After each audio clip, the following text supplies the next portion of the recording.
तो दोस्तों मिष्ठान फूड ने अपने क्वार्टर वन के नंबर को डिस्क्लोज कर दिया है। तो चलिए देखते हैं क्या है क्वार्टर वन के नंबर्स के अंदर। डाटाबेस की लाख्स में दिया गया है, मैं आपको क्रोस में कन्वर्ट करके समझाता हूँ कैसे क्या हुआ है। तो देखिए पिछले क्वार्टर की बात करें तो पिछले क्वार्टर में कंपनी का टोटल रेवेन्यू जो कंपनी ने ऑपरेशन के थ्रू जनरेट किए थे 337 करोड़ के आसपास, पिछले साल 293 करोड़ के आसपास, जबकि अभी देखें तो बढ़ के 382 करोड़ कंपनी का जो रेवेन्यू है वो आपको ज़्यादा हुआ देखने को मिला। साल दर साल देखें तो साल दर साल कंपनी के रेवेन्यू के अंदर एक अच्छी खासी तेजी आपको देखने को मिल रही है।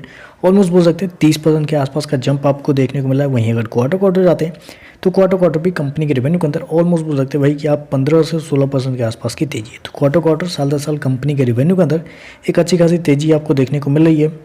चलिए कंपनी के खर्चे क्या है वो देख लेते हैं। तो देखिए पिछले क्वार्टर की बात करें तो पिछले क्वार्टर में कंपनी के खर्चे 241 करोड़ के आसपास, पिछले साल 222 करोड़ के आसपास, जबकि अभी देखें तो बढ़ के 310 करोड़ कंपनी का जो एक्सपेंस है वो आपको देखने को मिला। तो इस क्वार्टर में देखें तो कंपनी के खर्चे बहुत ज़्यादा आपको देखने को मिले। जी हाँ, बहुत ज़्यादा इस क्वार्टर में कंपनी के जो खर्चे हैं वो आपको देखने को मिले हैं, क्योंकि मैंने आपको क्या बताया कि कंपनी के रेवेन्यू के अंदर साल दर साल 30% के आसपास की तेजी है, लेकिन जब कंपनी के खर्चे के अंदर जाते हैं तो साल दर साल कंपनी के जो खर्चे हैं उसके अंदर लगभग बोल सकते हैं आप 42% के आसपास का जंप आपको देखना है। तो कंपनी के खर्चे इस क्वार्टर में बहुत ज़्यादा आपको देखने को मिला है, जिसकी वजह से कंपनी की जो एक्सपेंस है वो हाई है, जिसकी वजह से कंपनी का जो प्रॉफिट है वो थोड़ा सा आपको इस क्वार्टर में प्रेशर में देखने को मिल रहा है। कंपनी के प्रॉफिट की बात कर लेते हैं तो देखिए पिछले क्वार्टर में कंपनी 94 करोड़ के आसपास के प्रॉफिट में थी, पिछले साल देखें तो 69 करोड़ के आसपास, जबकि अभी देखें तो बढ़ के 71 करोड़ के आसपास कंपनी का जो प्रॉफिट है वो आपको देखने को मिला। तो साल दर साल देखें तो साल दर साल कंपनी के प्रॉफिट के अंदर एक हल्की सी तेजी आपको देखने को मिल रही है।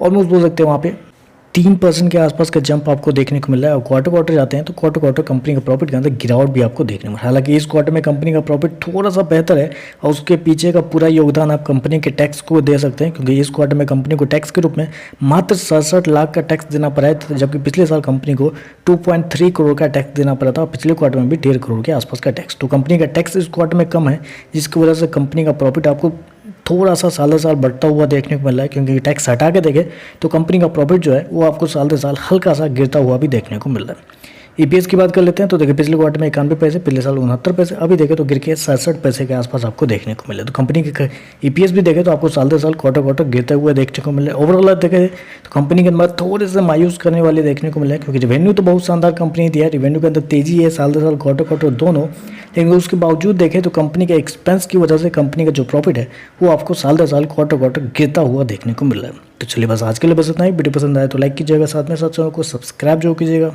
धन्यवाद।